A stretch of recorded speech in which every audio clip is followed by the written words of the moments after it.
आज national security committee की meeting हुई जिसकी सदारत वज़ीर आज़म शहबाज शरीफ साहब ने की। उसमें वज़ीर दिफा, मैं, वज़ीर कानून, वज़ीर इत्तलात, अटॉर्नी जनरल साहब तारक फ़ातमी साहब SAPM और अस्करी क़यादत की तरफ से chairman joint chief, army chief, air force chief और नेवी के वाइस एडमिरल मौजूद थे। एजेंडा जो पिछले 48 घंटे में जो मूवमेंट्स हैं, आपको याद है कि परसों जो ये वाक़या हुआ तो उसके बाद पाकिस्तान ने एक स्टेटमेंट कल सुबह वज़ारत ख़ारजा ने पाकिस्तान के बयान पे इशू की। We are concerned the loss of tourist lives in the attack in जो जगह है ये पहलगाम, और ये in the Indian illegally occupied Jammu and Kashmir. We extend our condolences to the near ones of the deceased and wish the injured a speedy recovery. उसके बाद national security council की meeting prime minister साहब ने convene की और जो कल India ने जो अनाउंसमेंट्स की थी उसके हवाले से कुछ फ़ैसले किए गए। वो फ़ैसले जो हैं वो ऑब्वियसली आप तक महल काफ़ी पहुंच भी चुके हैं, क्योंकि मीटिंग के फ़ौरन बाद प्रेस रिलीज़ जारी कर दी गई थी। सबसे पहला फ़ैसला जो है वो इंडस वाटर ट्रीटी के हवाले से कि उन्होंने जो कहा कि इसको हम इन अबेंस रख रहे हैं, तो वो नहीं कर सकते। ये एक एग्रीमेंट है, ये वर्ल्ड बैंक इसमें इन्वॉल्व था, ब्रोकर था, और there is no provision of unilateral suspension. तो 240 मिलियन लोगों को ये जो मुल्क है, इसमें इस तरह की कोई यूनिलैटरल जो है एक्शन वो किसी भी कीमत पे नाकाबिल कबूल है। और अगर किसी किस्म की भी डिस्ट्रप्शन हुई तो फिर पाकिस्तान को दो राइट्स हैं, एक तो उसके नतीजे में जो भी एक्शन ले वो लेगा, और दूसरा कि हम भी फिर शिमला समेत जो ट्रीटीज़ हैं बायलैटरल उसको हम कंसिडर कर सकते हैं, उसको हम भी इन अबेंस कर सकते हैं।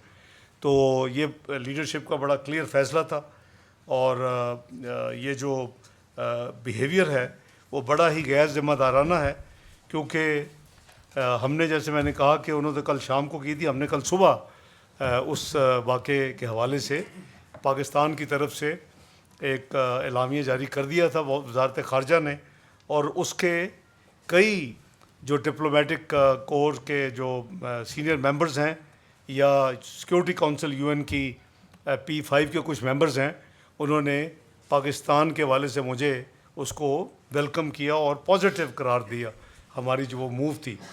फिर रात को जो उन्होंने अनाउंसमेंट्स की वो जिसका पहली का मैं जवाब दे चुका हूँ। दूसरा, उन्होंने अटारी का जो बॉर्डर है उसको बंद किया, तो हमने भी आज फैसला किया है कि जो वाघा बॉर्डर है उसको क्लोज़ किया जा रहा है फौरी तौर के ऊपर। जितनी क्रॉस बॉर्डर ट्रांजिट जो है फ्रॉम इंडिया वाघा बॉर्डर के ज़रिए उसको सस्पेंड किया जा रहा है विदाउट एक्सेप्शन। और जो दोज हु हैव क्रॉस्ड हमारी साइड से आए हुए हैं उनके लिए 30 अप्रैल की डेडलाइन मुकर्रर कर दी गई है कि वो वापस पाकिस्तान से चले जाएं। तीसरा मेजर फैसला जो है वो जो सार्क वीज़ा एग्जम्पशन स्कीम है SVES, उसके हवाले से है। इंडियन नेशनल्स जिनके वीज़े इशू भी हुए हैं वो they are deem to be cancelled, उनको हमने कैंसिल कर दिया है अपने सिस्टम में। और ये सिर्फ सिख जो अपने यात्री जो आते हैं अपने रिलीजियस पिलग्रम के लिए, उनके ऊपर ये अप्लाई नहीं करेगा। और 48 घंटे के अंदर जितने इस वीज़े के ऊपर जो सार्क एग्जम्पशन वीज़ा स्कीम है उसके तहत पाकिस्तान में दाखिल हुए 48 घंटे के अंदर, वो मुल्क को हम ये फ़ैसला हुआ कि वो पाकिस्तान छोड़ दें और वापस चले जाएं। चौथा जो मेजर फ़ैसला है, इंडिया ने चूँकि डिफेंस, नेवल और एयर एडवाइज़र्स और उनका जो हमारा अमला है उसको पर्सोना नॉन ग्रेटा डिक्लेयर किया है। पाकिस्तान की जो क़यादत है आज नेशनल सिक्योरिटी कमेटी में, उसने भी ये फ़ैसला किया है कि हम भी उनकी जो डिफेंस डिप्लॉयमेंट जो लोग हैं उसको पर्सोना नॉन ग्रेटा डिक्लेयर कर दिया है, और उनको भी 30 अप्रैल तक जो मौजूद हैं उनको मुल्क से बाहर चले जाना चाहिए और पाकिस्तान छोड़ देना चाहिए। पांचवा जो उनका फ़ैसला था वो था कि उन्होंने हमारा जो हाई कमीशन है न्यू दिल्ली में, उसकी स्ट्रेंथ को 55 से कम करके 30 कर दिया। क़यादत ने आज फ़ैसला किया है कौमी सलामती कमेटी ने कि हम भी उनका जो हाई कमीशन इस्लामाबाद में है उसकी जो तादाद है उसको कम करके 30 पे रेसिप्रोकल बेसिस के ऊपर उसको भी किया जा रहा है। और जो आज एक मेजर फ़ैसला है कि पाकिस्तान की एयर स्पेस इंडियन ओन्ड और इंडियन ऑपरेटेड एयरलाइन जो है उनके लिए बंद की जा रही है। किसी इंडियन ऑपरेटेड या इंडियन ओन्ड एयरलाइन को इजाज़त नहीं होगी कि पाकिस्तान की एयर स्पेस से वो गुज़रे। तो ये एक मेजर हमने ये फ़ैसला किया है।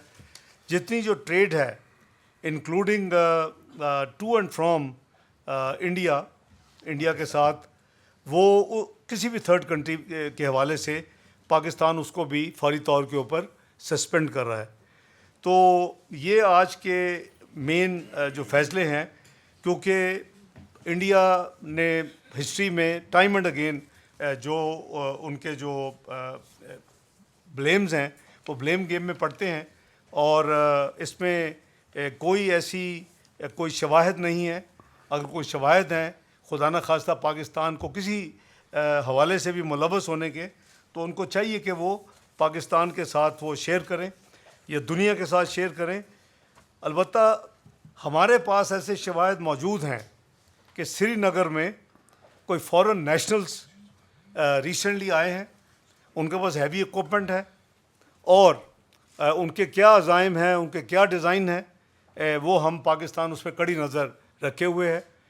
ये भी पाकिस्तान की इंटेलिजेंस एजेंसीज़ की इत्तला है कि इंडियन इंटेलिजेंस एजेंसी जो है वो इस डिस्प्यूटेड टेरिटरी के ऊपर ये जो लोग जिनका मैंने जिक्र किया उनको उन्होंने स्पॉन्सर किया हुआ है, उनको उन्होंने रखा हुआ है। और ना सिर्फ वो बल्कि वो जो IEDs हैं उसको भी हैवी तरीके के साथ इंपोर्ट जो उनके पास हैं इंपोर्टेड वो, और ये उनके आप लोकल उसको एक्सपोर्ट कर रहे कोशिश कर रहे हैं। ज़ाहिर है कि आप सोच सकते हैं कि किस तरफ उनको एक्सपोर्ट करने की है, लेकिन कोई भी चैलेंज अगर पाकिस्तान को किसी भी हवाले से होगा तो उसके लिए अल्हम्दुलिल्लाह हमारी अफ़वाज पाकिस्तान मुकम्मल तौर पर तैयार हैं, और किसी को ये गलतफहमी में नहीं रहना चाहिए। कल इंस्टेंट जो मुझे कुछ जो कॉल्स आई थी, वज़ीर दिफा साहब ने भी उसके जवाब दिए और मैंने भी दिए मीडिया को इंस्टेंट। तो जाहिर है कि उस वक्त हमारी रिकमेंडेशन जो तैयार थी कमेटी के लिए, तो मैंने यही अर्ज़ किया था कि तफसील तो कल जो फ़ैसले होंगे हम बताएंगे, लेकिन तुर्की में तुर्की जवाब दिया जाएगा। तो जो चीज़ें एक्शंस उन्होंने की हैं हमने उन एक्शंस का एक एक का जवाब दिया है, और उससे बढ़ के हमने अपनी एयर स्पेस को Indian owned and Indian operated airlines के लिए फौरी तौर के ऊपर बंद कर दिया है।